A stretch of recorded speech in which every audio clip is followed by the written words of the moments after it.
Swung away in the get. Oh! Australia went off the final ball.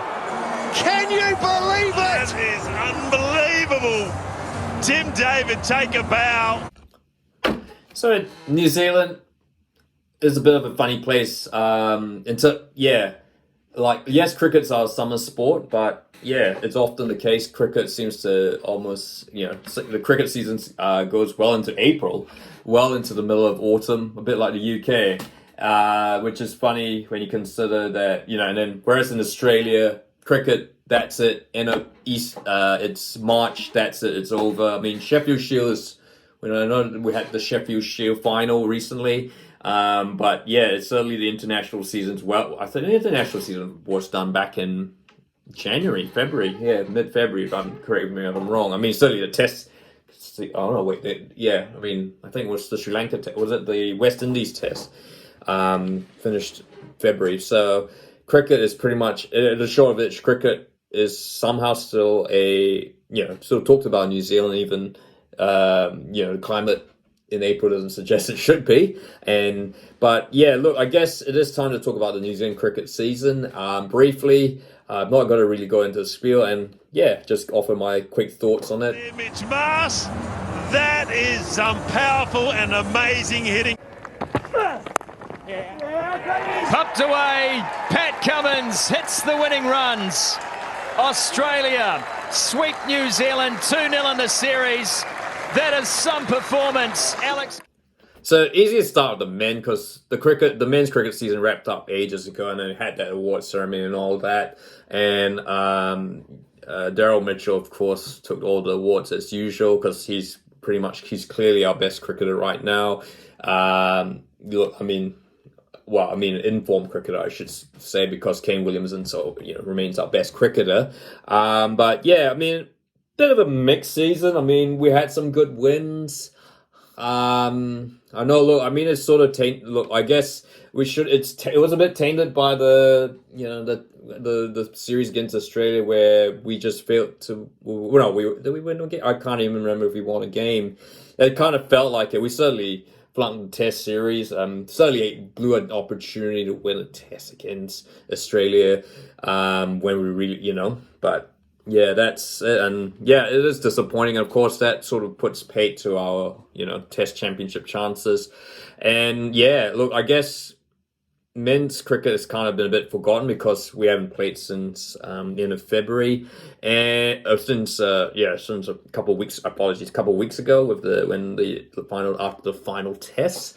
But yeah, we're heading to this Pakistan T20 series, which kind of feels like it's going to be a bit more of a development tour, to be honest. A lot of IPL players will be missing, and then we've got the T20 World Cup in the West Indies. So I think that's obviously why T20 has been such a focus to the eye of many people. When did we actually play an ODI this summer? Actually, I can't remember, but I guess we're sort of in a bit of predicament. Look, I guess the positive thing I should mention is that the cricketers being on TVNZ free to air has been truly amazing. And I guess we need to see what the viewership figures are.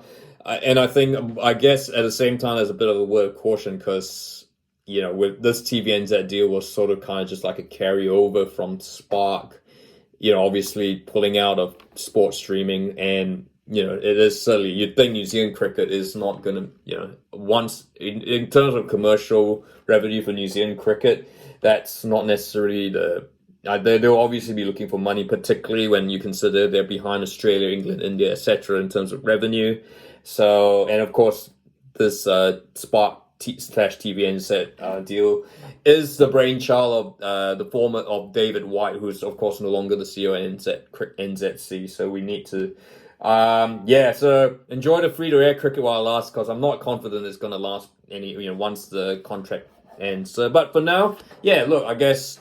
So that's if I was to give a pass, if I was to give a grade for New Zealand's international cricket summer, I guess for the men, I'd probably say a C plus. I mean, having the rise of Russian Ravindra has been great, but obviously we are seeing a lot of transition. I mean, take Neil Wagner being out, Trent Bolt's obviously clearly out of the picture now, Test cricket wise.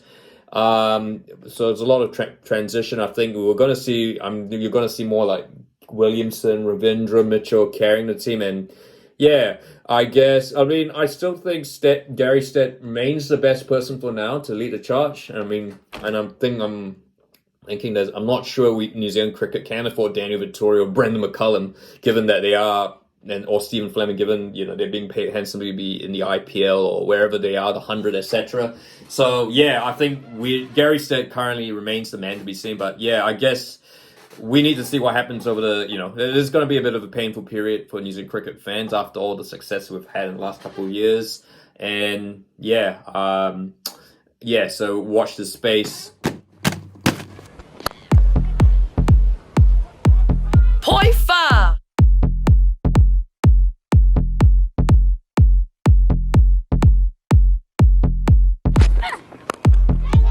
Poi ono!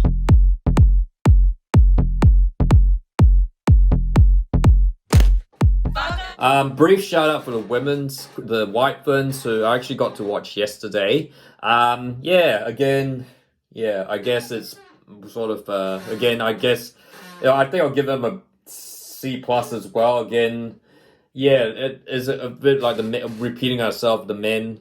Yeah, it's a bit of transition for the women as well. I guess it's a bit of concern, like, Suzie Bates and Sophie Devine, how much more can they play? I mean, Millie Kerr's form's been good, continues to be considered, but although I'm not certain she's had the best season around, although certainly playing IPL, she continues to be one of the premier young players in women's cricket, and continues to do the business in the T20, of course. But yeah, look, certainly there is a lot of rising talent coming through.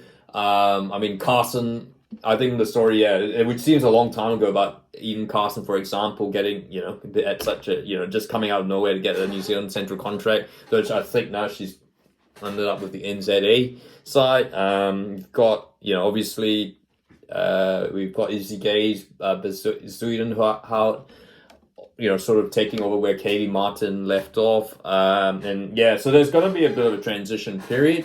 I guess one player to watch, for next summer, PJ Watkins, the English import. I wonder if it'll be interesting to see when she's available or eligible to play for New Zealand. I think, is there a chance for New Zealand to snatch her before she goes back to England? Because she's undoubtedly got pace, which is something we don't quite have enough of. I know you've got Hannah Rowe and, Jess Kerr, although Jess Kerr's sort of more medium fast. I guess having that pace is would be an amazing asset to have in the team, given that it's not a whole lot of. I mean, women's cricket's more about spin bowling and efficiencies rather than pace.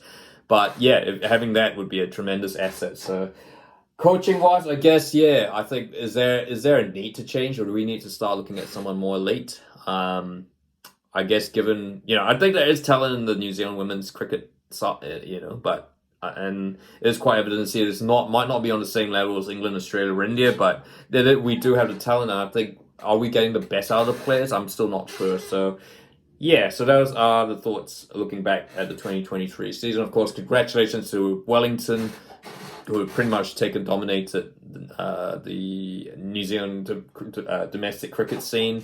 Canberra, with the Punkashila and all, and so that's the cricket scene. What was it? How would you rate the New Zealand cricket summer? I'd like to hear your thoughts. If you like this video, if you like, and don't forget to subscribe.